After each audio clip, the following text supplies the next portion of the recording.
wabarakatuh. Waalaikumsalam warahmatullahi wabarakatuh. Anak-anakku semuanya, bagaimana kabarnya hari ini? Alhamdulillah, luar biasa.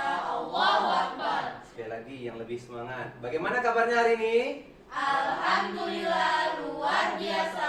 Allahu Akbar. Keren anak-anakku semuanya. Hari ini sebelum kita belajar, seperti biasa kita akan mulai berdoa. Tapi sebelum kita berdoa, seperti biasa kita baca surah yang sering kita bacakan, yaitu surah Al-Kahfi ayat 1 sampai 5. Bisa kita baca bareng-bareng? Mulai. A'udzu billahi minasy syaithanir rajim. Bismillahirrahmanirrahim. Alhamdulillahilladzi anzala 'ala 'abdihil kitaba wa lam yaj'al lahu 'iwaja qayyiman liyundhira ba'san shadidan min ladunhu wa yubashshiral mu'minina alladhina ya'maluna as-salihati anna lahum ajran hasana makithina fihi abada wa yundhira alladhina qalu ittakhadallahu walada ma lahum bihi min ilmin wala liabaihim kaburat kalimatan takhruju min afwahihim yaquluna illa kadhiba sadaqallahul azim. Anak-anakku semuanya, semoga dibacakannya Al-Quran tadi, semoga hati kita makin tentram dan kita semakin kuat menghadapi kerasnya dunia yang semakin tidak menentu ini. Agar hari ini pembelajaran kita lebih berkah, maka oleh sebab itu kita mulailah dengan berdoa. Ya, berdoa, mulai. A'udzu billahi minasy syaithanir rajim. Bismillahirrahmanirrahim. Raditu billahi rabba wa bil islami dina wa bi Muhammadin nabiyyan wa rasulah. Rabbi zidni ilma warzuqni fahma. Amin.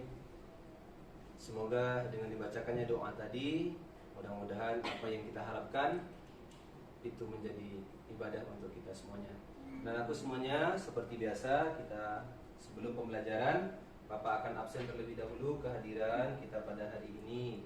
Zaki Nazwa Pavlo hadir, Pak. Hadir, alhamdulillah. Faras Janine Hadir, Pak. hadir. Faza Himmatul Fikri Hadir. Eki Purwa Priyana izin kemana dia? Pramuka. Pramuka. Muhammad Rizki Izin, Pak. izin juga, izin kemana dia? Pramuka juga. Naswa Afifatul Hisabel Hadir, Pak. hadir.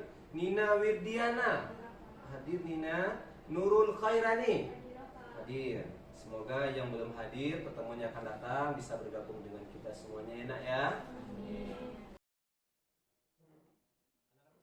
Apakah siap untuk belajar hari ini? Siap. Yakin siap? Siap. Peralatan yang harus ada di atas meja itu adalah peralatan tulis. Sudah lengkap, Pak Flo? Nina sudah ada? Sudah, karena hari ini nanti Bapak akan memberikan LKPD. Tahu apa itu LKPD? Tahu enggak? LKPD itu adalah lembar kerja peserta didik. Nanti semua kegiatan yang berada di dalam ini, nanti Bapak berikan lembaran, kamu akan mengisi lembaran-lembaran tersebut. Oke, anakku semuanya, perhatikan ke depan. Oke, sudah nampak?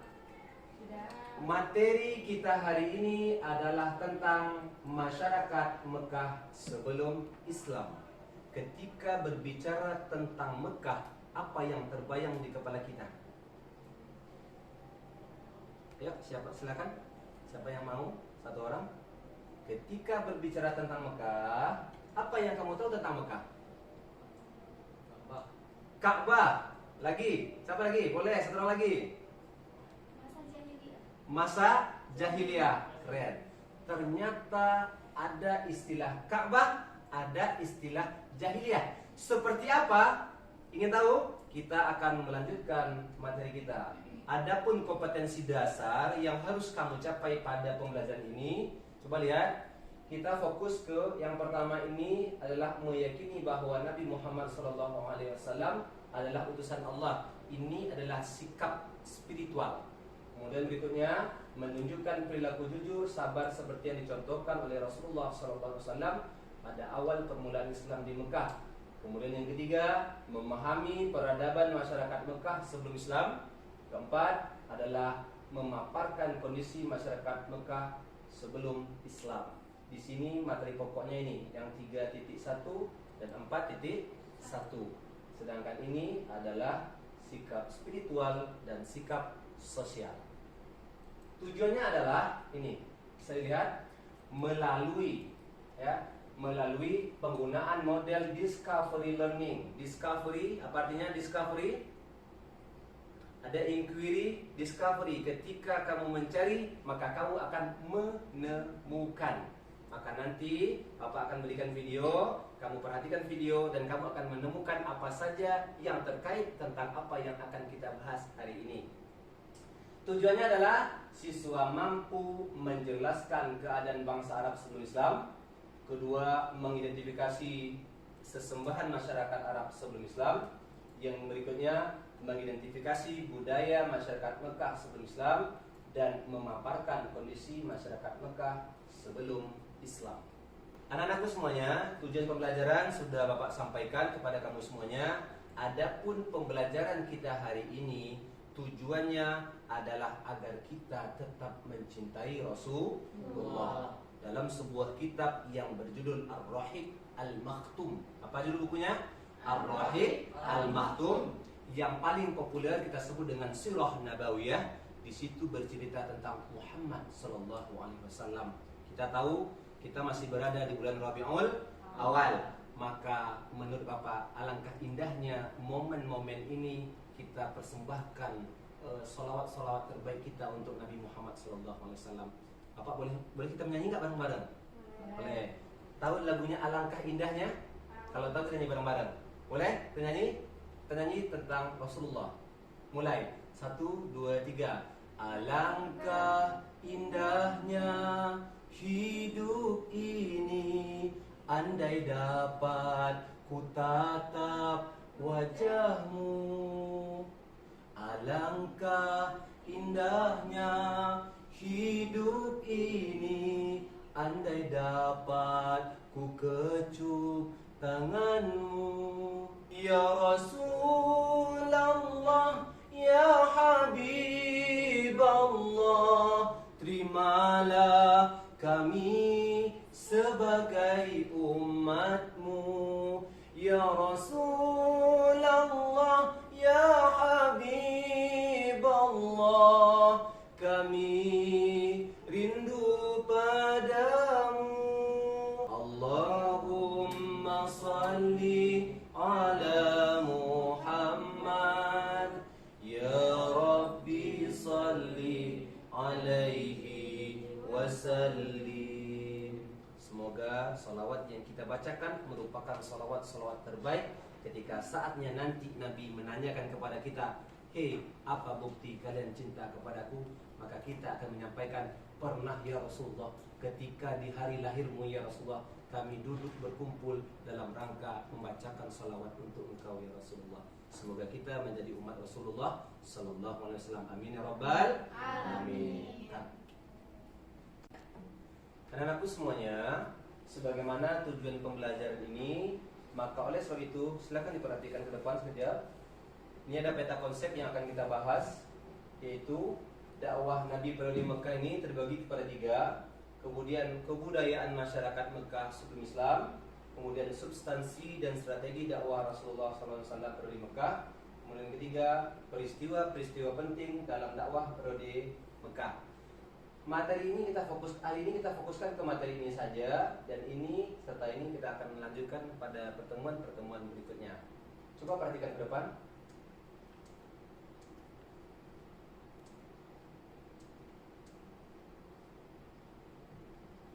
dari gambar ini kira-kira mengundang keingintahuan kita tentang sejarah seperti apa bangsa Arab sebelum Islam. Maka oleh sebab itu, hari ini Bapak akan berikan video pembelajaran.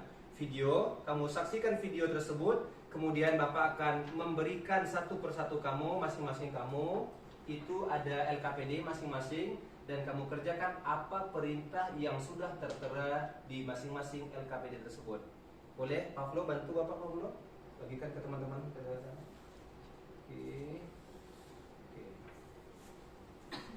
Bantu Nina. Jangan lupa tulis namanya ya. Tulis nama.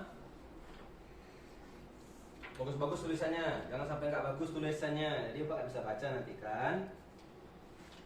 Sambil Bapak settingkan video yang akan kita bahas hari ini. Bagaimana kondisi bangsa Arab sebelum Islam? Secara geografis kita bisa bagi kepada dua. Yang pertama adalah daerah pegunungan. Yang mana daerah pegunungan ini mereka hidupnya nomaden, berpindah-pindah, ya, dan mereka sebagian besar juga beternak. Kemudian yang kedua, kita lihat dari segi wilayah yang mereka yang berada di wilayah pesisir, mereka sudah hidup menetap, mereka sudah memiliki pencaharian, berdagang, dan mereka sudah memiliki sistem pemerintahan yang mana mereka dikepalai oleh seorang amir. Kita lanjutkan materi berikutnya. Bangsa Arab ini terbagi kepada dua bagian. Yang pertama kita kenal dengan nama Arab Badui. Ciri-ciri Arab Badui, yang pertama mereka hidup di pegunungan. Yang kedua, mereka berpindah-pindah. Dan yang ketiga, mereka berprofesi sebagai pengembala, beternak. Dan yang terakhir, mereka peradabannya masih jauh tertinggal. Kemudian Arab yang kedua disebut juga dengan Arab Hadari. Arab Hadari secara geografis mereka hidup di daerah pesisir. Mereka hidup menetap, berbeda dengan Arab Badui yang suka berpindah-pindah tergantung musimnya.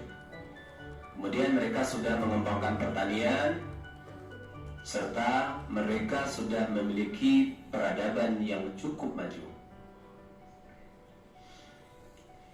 Kita berlanjut kepada bagaimana sesembahan atau sistem kepercayaan yang dianut oleh masyarakat Arab, terutama Mekah sebelum Islam. Yang pertama kita bisa perhatikan di sini ada paling tidak ada 4 kepercayaan atau golongan. Yang pertama adalah golongan yang mengingkari Sang Pencipta dan hari kebangkitan. Mereka percaya bahwa alamlah yang menyeleksi masa dan waktulah yang membinasakan segalanya. Jadi mereka tidak meyakini adanya Tuhan. Menurut mereka mati itu adalah seleksi alam. Itu golongan yang pertama. Kemudian golongan yang kedua adalah golongan yang mengakui adanya Tuhan. Mereka mengakui adanya Tuhan, namun mereka mengingkari adanya hari kebangkitan. Maka nanti kita tahu kenapa mereka itu dengan sekuat tenaga untuk melawan dakwah Rasulullah, karena mereka tidak yakin dengan hari akhir dan pembalasan. Dan itulah golongannya, golongan ini. Kemudian yang ketiga adalah golongan yang menyembah berhala, yang kita kenal dengan nama paganisme atau paganisme, yang menyembah berhala, patung-patung dan sebagainya. Bisa kita lihat di sini ada beberapa kabilah-kabilah yang sudah memiliki berhala-berhala. Ya, bisa kita perhatikan di sini kabilah Kalab di Daumatul Jandal itu berhalanya bernama Wad. Kabilah Huzail memiliki berhala namanya Subwa. Kabilah Mazhaj dan kabilah-kabilah yang ada di Yaman mereka menyembah Yaqut dan Ya'uq. Kabilah Thaqif di Taif menyembah Latta. Kabilah Quraisy di Kinanah menyembah Uzza. Kabilah Aus, Khazraj menyembah Manat dan berhala yang terbesar yang terletak di samping Ka'bah itu namanya Hubal. Jadi Hubal ini adalah pemimpin terbesar daripada para berhala yang mereka sembah oleh orang-orang Quraisy terutama waktu itu. Kemudian yang berikutnya adalah golongan yang cenderung mengikuti ajaran Yahudi, Nasara, Sabi'ah, dan ada pula yang menyembah setan, malaikat, jin dan sebagainya. Ini kondisi sesembahan masyarakat Mekah atau Arab secara umumnya pada masa sebelum Islam. Kita akan menjelaskan bagaimana kepercayaan bangsa Arab, terutama di sini ada beberapa agama yang sudah kita jelaskan di awal tadi. Yang pertama Yahudi. Yahudi itu dianut oleh imigran Arab yang datang dari Yaman.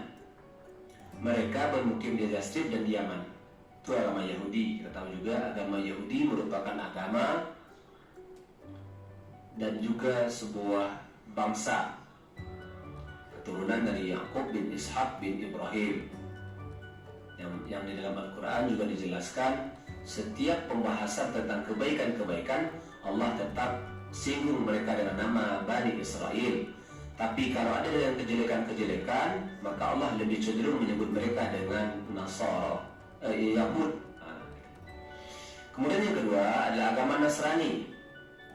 Agama Nasrani yang dianut oleh orang-orang Arab itu berasal dari sekte Arius, dan mereka tersebar secara geografis di wilayah Suriah, Palestina, Irak, dan Persia. Yang mana Persia hari ini adalah negara Iran. Kemudian yang ketiga adalah agama Hanif atau Hunafa. Apa itu agama Hanif? Agama Hanif adalah agama yang dibawa oleh Nabi Ibrahim dan Ismail alaihissalam. Penduduk yang beragama Hanif ini yaitu tersebar di wilayah Yathrib, Taif, dan Mekah. Berikut adalah agama paganisme atau paganisme. Agama paganisme adalah agama dan pemahaman yang menyembah kepada para dewa-dewa, dan ini yang paling banyak tersebar di Mekah atau para berhala-berhala. Kita lanjutkan kepada pembahasan berikutnya. Ini potret kehidupan bangsa Arab. Dan kemudian kita lihat inilah wilayah Jazirah Arab, ya, Jazirah Arab yang mungkin sekarang sudah terbagi-bagi kepada beberapa negara yang kita tahu. Ada negara Yaman, ada Oman, Uni Emirat Arab, ada Al-Mamlakah As-Saudiyah Al-Arabiyah.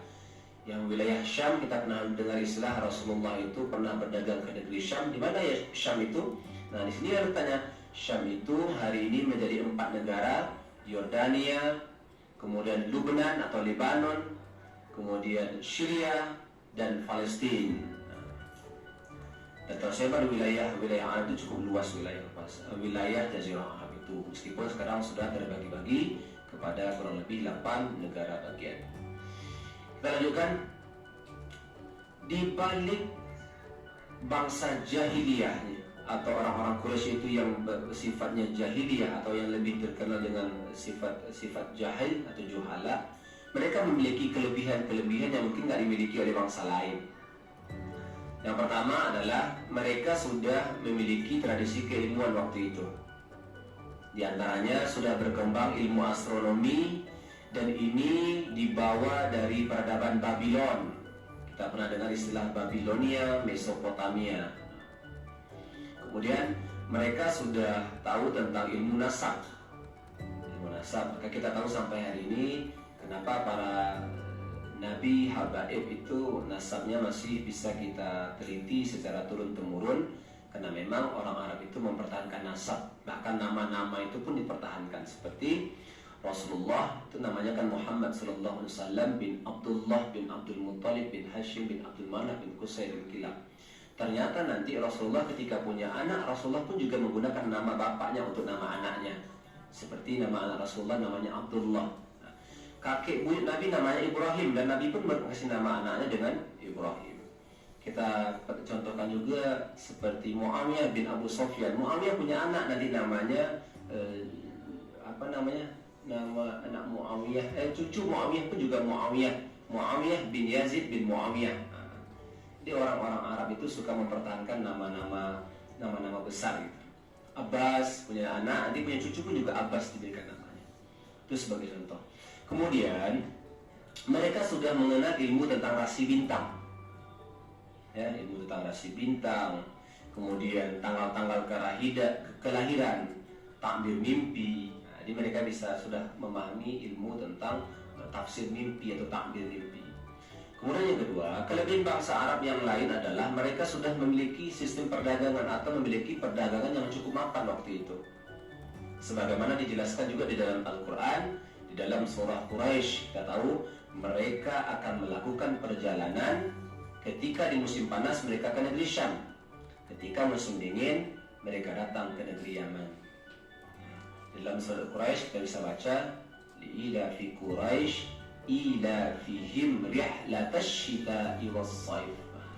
Mereka melakukan perjalanan di musim dingin dan musim panas. Kemudian beberapa wilayah yang kita sebutkan tadi, mereka sudah memiliki peradaban bercocok tanam. Ya, seperti wilayah yang ada di Taif, karena sudah ada oase di sana.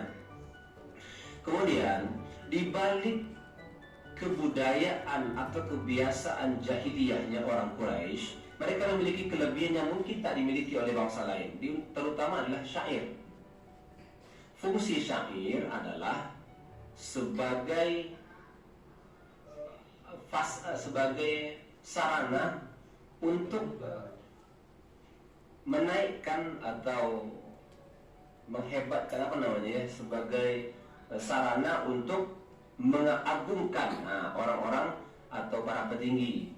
Maka ada istilah yang mengatakan bahwa orang yang hina bisa menjadi mulia, dan orang yang mulia bisa terhinakan hanya gara-gara syair yang dibuat oleh seseorang waktu itu.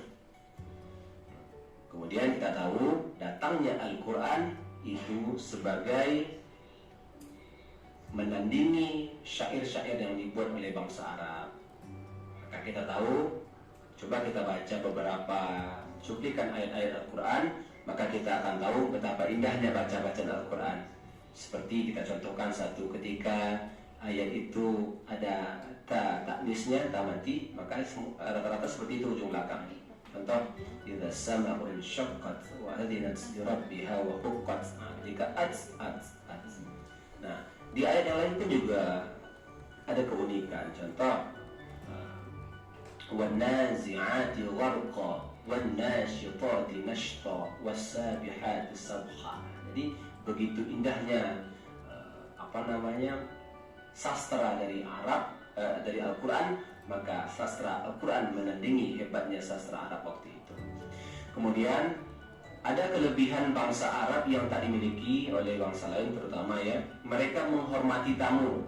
Bahkan mereka berlomba-lomba untuk memuliakan tamu dengan segala harta benda yang mereka miliki. Bahkan ada tak jarang mereka memberikan apapun yang mereka punya, meskipun mereka hanya memiliki seekor kambing. Maka ketika tamu datang, mereka akan berusaha memotong, menyembelih kambing tersebut untuk dihidangkan kepada para tamu-tamu mereka. Jadi mereka memiliki kelebihan itu. Kemudian yang terakhir, mereka adalah orang-orang yang menepati janji. Ketika mereka melanggar janji yang mereka buat, maka itu sudah menjadi aib bagi mereka. Jadi di balik kekurangan-kekurangan bangsa Arab jahiliyah, ternyata mereka masih memiliki sisi-sisi terbaik. Jadi coba perhatikan gambar berikut. Ini adalah sketsa yang memberikan pandangan kepada kita bahwa dari kondisi yang sangat parah ketika datang Rasulullah, ketika lahir Rasulullah Sallallahu Alaihi Wasallam, tepatnya 12 Rabiul Awal waktu itu, di mana semua alam ini berubah secara drastis, bahkan cahaya-cahaya Islam itu sampai ke pelosok-pelosok wilayah, yang mana kita tahu kondisi sebelum Rasulullah diutus itu, bangsa Arab menjadikan berhala-berhala sebagai sesembahan yang mana mereka letakkan di sekitar Ka'bah. Kemudian mereka suka hidup bermabuk-mabukan, bahkan khamar merupakan minuman yang wajib atau hidangan yang wajib ada. Kemudian mereka tidak mau hidup itu diatur, suka berperang. Bahkan dengan hal yang terkecil pun, dengan hal yang sepele pun mereka mau perang suku dan sebagainya. Tapi ketika datangnya Nabi Muhammad SAW, ketika turun wahyu pertama di Gua Hira, maka di situ bermulailah sejarah itu, bermulailah cerita itu, dari mana yang kita tahu minal zulmati ila nur, kegelapan, kejahilian sampai menjadi alam yang Islamiyah seperti yang dapat kita rasakan sekarang ini. Oke, itu saja anakku semuanya sebagai informasi yang memudahkan kamu di dalam memahami materi ini. Silakan kamu baca, kemudian kamu telaah, dan nanti salah seorang di antara kamu akan Bapak minta untuk membacakan kesimpulan atau pokok-pokok pikiran yang bisa ditangkap dari apa yang sudah kita saksikan. Bapak berikan waktu kurang lebih 5 menit untuk memikirkannya. Silakan. Anak-anakku semuanya, Bapak sudah memerintahkan kamu untuk menyaksikan video tadi. Kemudian kamu mengumpulkan data-data, kemudian kamu olah data tersebut, dan kemudian tibalah saatnya kita atau Bapak nanti akan meminta kamu semuanya untuk menyimpulkan apa saja yang kamu tulis. Jadi bukan hanya sekedar dilihat saja, tapi sudah kamu tulis. Makanya Bapak buatkan LKPD. Maka ada pepatah Arab mengatakan al-ilmu sayyidun wal kitabatu qayduhu. Qayyid suyudika bil hibali wathiqah. Artinya al-ilmu sayyidun, ilmu itu ibaratkan hewan buruan. Wal kitabatu, dan menulisnya adalah pengikatnya. Wal kitabatu qayduhu. Qayyid suyudika bil hibali wathiqah. Ikatlah hewan buruan itu dengan tali yang kokoh, maka tali itu adalah menuliskan. Dan Bapak sudah lihat tadi, Bapak udah jalan-jalan selama kamu menyaksikan, sudah kamu tulis. Sekarang Bapak minta satu persatu kamu untuk menyimpulkannya. Ya, yang pertama Bapak minta dulu kepada Ananda, siapa namanya? Iya, Nina. Silakan Nina. Apa yang bisa Nina simpulkan dari yang Nina lihat tadi? Silakan. Jadi daerah sebelum pra-Islam itu dia daerahnya itu ada dua, ada daerah pegunungan dan sama daerah pesisir. Nah di daerah pegunungan itu dia apa? Manusianya itu dia tuh bersifat berpindah-pindah, terus sama dia tuh beternak dia pekerjaannya. Terus yang daerah pesisir dia tuh tinggalnya dan menetap, terus dia udah berdagang sama dia itu sudah dikuasai sama seorang amir. Kita berikan aplaus buat Nina. Jadi Nina membahas tentang letak geografis dan tipikal masing-masing masyarakat Arab. Berikutnya, silakan. Sebelahnya siapa? Khaira. Ya, silakan Khaira. Jadi secara geografis. Oke, berikutnya kepada sebelahnya Nina, siapa namanya? Khaira. Khaira. Silakan Khaira. Khaira, apa yang dapat Khaira simpulkan dari pembelajaran barusan? Silakan. Jadi secara geografis bangsa Arab itu terbagi menjadi dua, yaitu Badui dan Hadari. Nah di Badui ini hidupnya itu di daerah pegunungan dan berpindah-pindah. Kerjaannya juga berternak, tapi peradabannya tertinggal. Tapi kalau di Hadari itu hidupnya di daerah pesisir, hidupnya menetap, tapi peradabannya sudah cukup maju. Oke, bagus. Kita berikan aplaus buat teman kita. Oke, berarti antara Khaira dengan Nina masih sama-sama membahas tentang letak geografis atau tipe masyarakat Arab sesuai dengan letak geografisnya. Berikutnya kita lanjut kepada Ananda Naswa. Silakan Naswa. Bagaimana Naswa? Kalau saya ini golongan bangsa Arab sebelum Islam itu ada beberapa golongan. Yang pertama itu golongan yang mengingkari Sang Pencipta. Terus golongan kedua itu adalah golongan yang mengakui adanya Tuhan tapi mengingkari hari kebangkitan. Yang ketiga itu golongan yang menyembah berhala. Yang terakhir ada golongan yang mengikuti ajaran Yahudi Nasrani. Ya, aplaus buat Ananda Naswa. Naswa membahas tentang kepercayaan sesembahan daripada masyarakat Arab. Kita berlanjut kepada di sebelah kiri Bapak. Silakan. Berikutnya siapa namanya? Faza Himatul. Silakan Faza. Apa yang dapat Faza ambil kesimpulan dari yang kita lihat barusan? Silakan. Untuk kesimpulannya itu, jadi ada beberapa agama yang menyebar di antara masyarakat Arab sebelum Islam, yaitu ada Yahudi, Nasrani, Hanif, dan paganisme. Ya. Kita berikan aplaus buat Faza. Sama dengan yang disampaikan oleh Naswa tadi. Naswa lebih kepada secara umum bangsa Arab. Kemudian siapa namanya? Ya, Faza. Faza lebih kepada berbagai macam ragam kepercayaan bangsa Arab sebelum Islam. Berikutnya siapa namanya? Janin. Ya, Faras Janin. Silakan anakku. Jadi kesimpulan yang dapat saya ambil itu, adapun kelebihan-kelebihan pada masyarakat pra-Islam itu, yang pertama, mereka itu sudah memiliki tradisi keilmuan. Selanjutnya, mereka itu sudah pandai berdagang, bertani, bersyair, dan mereka itu sangat menghormati tamu, dan yang terakhir, mereka itu sangat menepati janji. Aplaus buat teman kita.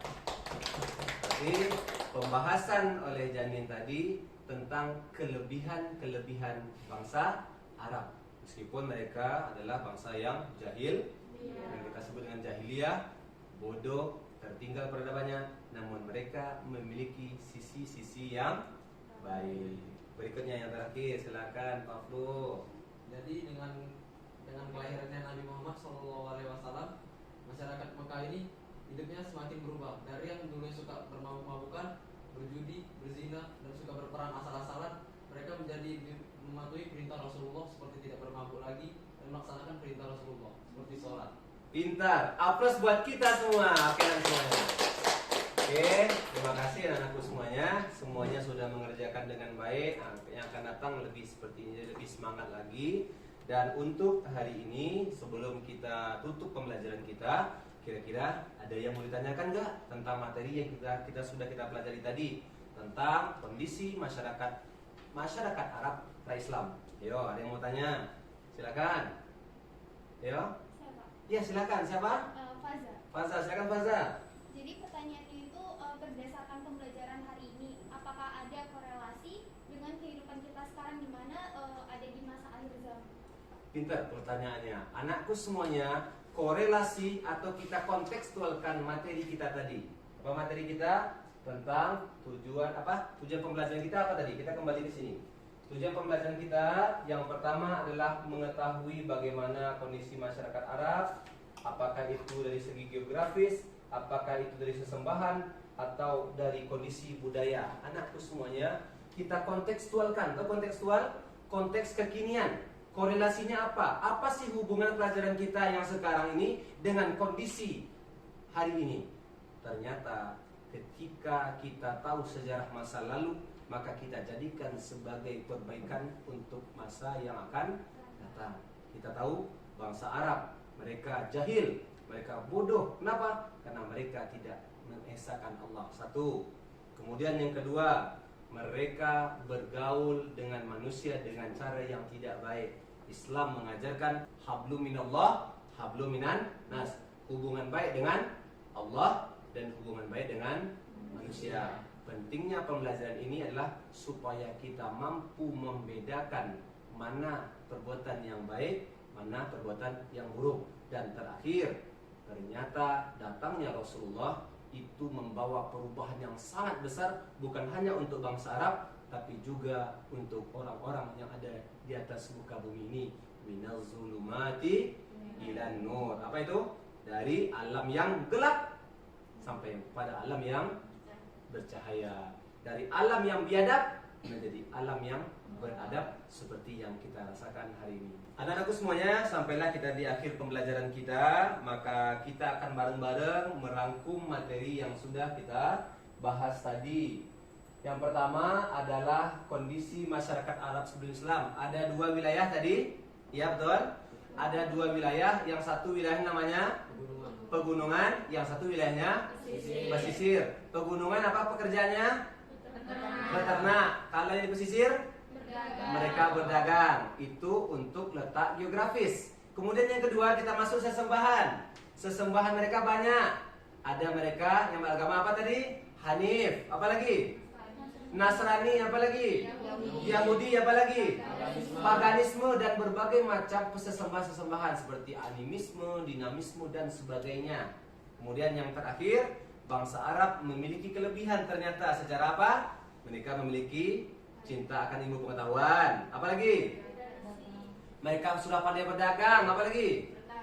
Mereka sudah memiliki sistem pertanian. Kemudian menghormati tamu. Dan mereka memiliki kelebihan yaitu syair. Itu adalah sebagai rangkuman kita pada hari ini. Anakku semuanya, sekarang kita akan Bapak berikan lembar ujian atau lembar latihan. Silakan dikerjakan di rumah, kerjakan sebagai PR.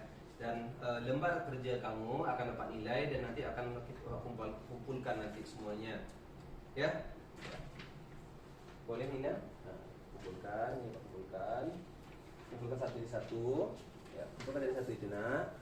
Ya, oke, kumpulkan, silakan dikumpulkan, disatukan dengan tempat kamu. Ya, mana dia? Ini. Oke, terima kasih. Dan anakku semuanya simpan dulu tugasnya, nanti kerjakan di rumah masing-masing. Dan ingat pertemuan yang akan datang kita masuk ke materi berikutnya, yaitu substansi dakwah Nabi periode Mekah. Apa tadi? Substansi dakwah Nabi periode Mekah. Silakan baca di buku paket dan besok Bapak akan buatkan PowerPoint-nya dan Bapak kirimkan di grup WhatsApp yang ada di WA kita masing-masing. Itu saja untuk hari ini. Terima kasih untuk pembelajaran hari ini. Agar pembelajaran kita menjadi berkah, mari kita tutup seraya berdoa kepada Allah Subhanahu wa taala dengan mengucapkan alhamdulillahirabbil alamin. Subhanakallahumma wa bihamdika asyhadu an la ilaha illa anta astaghfiruka wa atubu ilaik. Bapak, terlebih kurang mohon maaf. Bapak tutup dengan billahi fi sabilil haq fastabiqul khairat. Assalamualaikum warahmatullahi wabarakatuh. Waalaikumsalam warahmatullahi wabarakatuh.